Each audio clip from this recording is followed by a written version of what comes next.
Hello, everyone. My name's Eddie Ford. I'm the owner of NorCal Gun Vault. I want to talk about this weekend's potential for protest, civil unrest.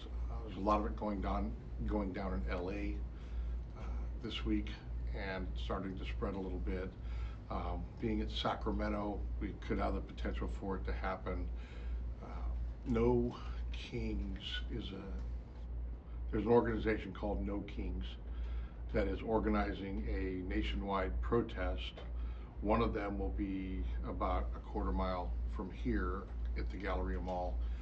There's numerous ones that are they're marked in the Northern California area. So I'm putting this out in the event that you get caught up in one of these protests in your vehicle.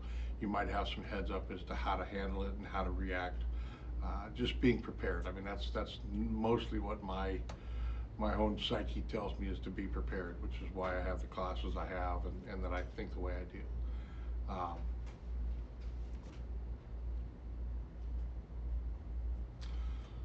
so, in the event where you've got events like these coming up in the news, just pay attention. You may or may not watch the news, but if somebody starts talking about, hey, there might be a protest, or there's a lot of stuff going on in LA, just start using, even if you don't use broadcast news, look at the internet, look up, and find out what's going on and where, and determine the potential if it's going to happen where you are, or maybe somewhere you're driving to or going to be going to, and you may have to drive through it or to it. Okay, so be aware of where they're happening, at least in general areas.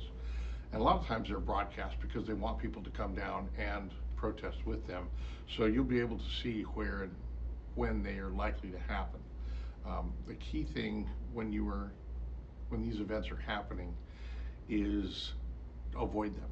If you can not go downtown that weekend or take a different route, um, do it. I mean, the best way to avoid getting into an issue while you're in your vehicle is to avoid it. Over the last maybe 5, 6 years, we've seen a lot of protests. We've seen protests where people have driven cars through the protest. People get stuck in their cars. People are throwing rocks, breaking windows, even torching cars. Just be aware that it's getting more and more violent. It seems to be as these events occur again and again and again. Um, so what you want to do is avoid it. If you can avoid it, if you're just going from point A to point B and you wind up in the middle of one of these things, there's some important things that you should take into consideration and do to try and help get yourself out of it. That's the key thing, is to get out of this situation in your vehicle with your safety and your family's safety intact. When you are driving, if it looks like you're going to be coming up on something that's kind of weird, or maybe there's a traffic jam in a place that there's not normally a traffic jam, work your way to the outermost lanes, whether the far left lane, the far right lane. If it's a turn lane, great, turn around, get out of there.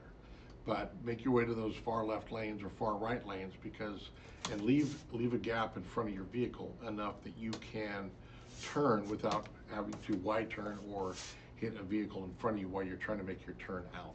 Give yourself room, give yourself space, put yourself in a good position that if you have to drive up on a curve to get out of a situation, over a median to do a U-turn to get out of a situation. I'm not advocating the breaking of laws, but when it comes down to safety, do what you have to do to save yourself, save your family. You want to make it home to your family at night, that's your job. You want to get your family home safe, that's your job. So, that being said, if you're in the outermost lanes and there's enough of a gap and something doesn't look right, then hang a UE, get up on a curb, hang a right, whatever it's got to do. Just being mindful of people people around you. Don't panic so much that you lose sight of what's going on around you, because situational awareness becomes very key in a situation like this, because you want to make sure that you're not going to drive right into another protest or turn around. Are they behind you? What's behind you? What's in the rearview mirror? What's traffic like in the other lanes? Is there people on the curb? A lot of things to consider, but put yourself in a position that you can escape if need be. So if you wind up in the middle, or you're not able to get off, maybe you're on the freeway and you're not able to get to the emergency lanes because they're all blocked, stay in your vehicle, put your air conditioner on, put it on recirculate or heater if it's wintertime. But put the air on recirculate so that if there is an altercation, if there is smoke because of car fires, tire fires, uh, tear gas, whatever. It's less likely to get into your vehicle and cause you irritation. In the event somebody comes up to your vehicle, do not roll down your windows. If your window is down, your window is broken, they break your window, you can't roll your window up, and they have access inside your vehicle, for goodness sake, stay in the vehicle, keep your arms and hands inside the vehicle at all times. Do not reach out of the vehicle. If you're going to record this with your phone, you're going to record the event with your phone, do not keep it up next to the window, because somebody could snatch it and then you lose communication. So I would put it somewhere, or take snapshots of what's going on, so you can, if something happens, you've got some kind of video evidence of what was going on around you. Be smart, don't agitate. If somebody reaches inside your vehicle to try and snatch you or pull you out, grab a hold of something that you can strike their hands, strike their forearms, something to get them to release and let go. At that point, you've got to try and get away from that situation. Hopefully it's in your vehicle, but as soon as you get out of your vehicle, you become vulnerable. If you don't have a plan, once you get out of your vehicle, you do become very vulnerable, because you don't have that metal armor, that metal shield around you anymore. Having a plan when you get out could involve having sunglasses, a hat, maybe a neck gaiter, face mask, a light jacket or something. Maybe you throw that on right before you get out, or you grab it and you get out and you put it on quick enough to try and blend in with the crowd. That's another way to escape, is to blend in and get away. But you got to be smart about it. You got to be thinking about it ahead of time. If it looks like things are getting ugly, maybe you throw on your hoodie. You get your sunglasses on, and then you've got your hat and a neck gaiter or a mask next to you. So if you do have to get out of the vehicle and you can get away far enough, you can blend in with the crowd and get away. Your vehicle, it's insurance. Insurance will pay for it. And I'm not saying it's no big deal. I'm just saying unfortunately, it's not worth your life. So you just kind of got to be smart. Some things that you can do non-lethal to help you would be, it could be pepper spray.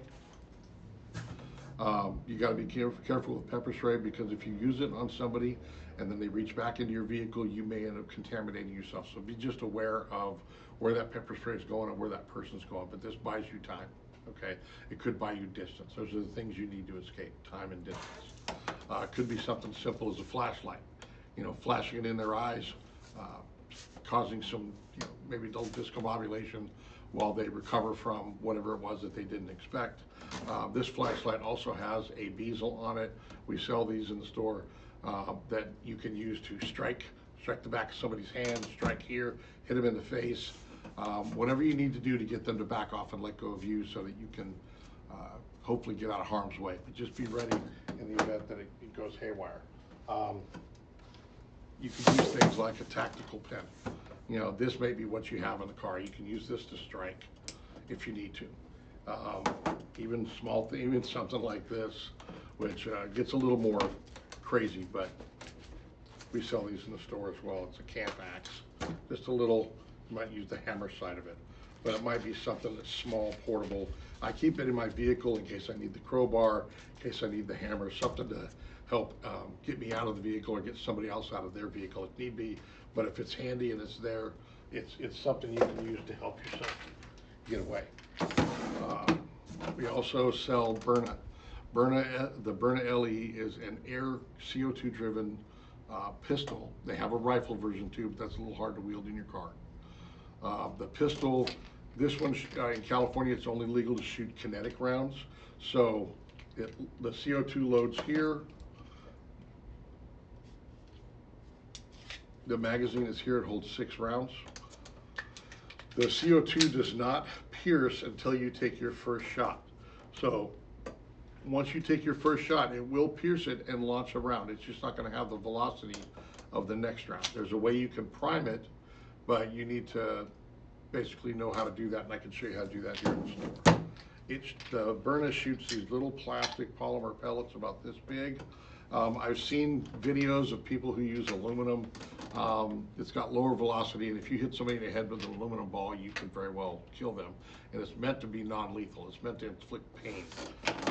The pain that these inflict, I don't know if you can see this very well, but if you can see that, you can see that's 45 feet away from the Byrna, and that left a really ugly welt on this person. So it does hurt. You just want to be mindful of what you're shooting. And one last contingency to have in your vehicle is a medical kit. Like I have a medical kit here that I can use for trauma. If I come upon a vehicle accident, something along that line, I just make sure that I can take care of myself, take care of my family. It doesn't have to be a huge kit, it could be something simple. I have trauma shears here. I've got stop the bleed stuff in the kit. Basically, I could be my own first responder. If somebody's reaching into your vehicle, if they break the glass, you get cut, something's going on, you may have to be your own first responder, or for your child, and or family members. And this right here is what you need. You need some training, and you need the tools to do it with. And we can provide most of that, and we're working on providing some training for a little more advanced medical care in the future. But for right now, just a simple medical kit. So if something does go haywire, you've got the ability to treat yourself, because an ambulance may not get into a protest zone. They may not drive, if something's going on, you may have to take care of your family. Again, it's just about not getting into that situation is the key. Once you're there, then it's about protecting yourself, not letting them, if somebody is jumping on your car, again, you've got to use your head in that situation. But if you run somebody over, or you drive too fast and you're hitting people, you still may have to face charges of vehicular manslaughter, assault with a deadly weapon, because it depends upon the mindset of the DAs. So just be mindful of that. If you are moving and they do start to surround you, stay moving. Even if it's at a slow speed, stay moving. When we've seen videos from above of cars going into these, the cars that stay moving, they do instinctively will move out of the way. If you get somebody that just parks himself in front of you, go around them. If you got to back up a little bit, go around them, do it. Just keep moving and don't stop moving so that they can't put you in a vulnerable position. If you do get stopped, then talk about doing the steps that we talked about earlier to keep yourself safe. Do not reach outside the vehicle. If you leave your vehicle, just make sure that you have a plan, you know where you're going before you hop out and then jump into the crowd, because it could get ugly. Be safe out there this weekend. Be safe during this Summer of Love 2.0. We don't know how long it's going to go on, or how long this is going to take place, or how ugly it's going to get, but take care of yourselves. If you're in your vehicles, just be smart. Now's not the time to get so involved in your music or whatever that you're not paying attention to what's going on around you. Situational awareness is what's going to keep you alive. If you have further questions, you want to know more about the products we've talked about, please come on into the store and talk to our staff. They can help you out with everything that I've talked about here. Be safe. You guys have a great weekend. Thank you for your time.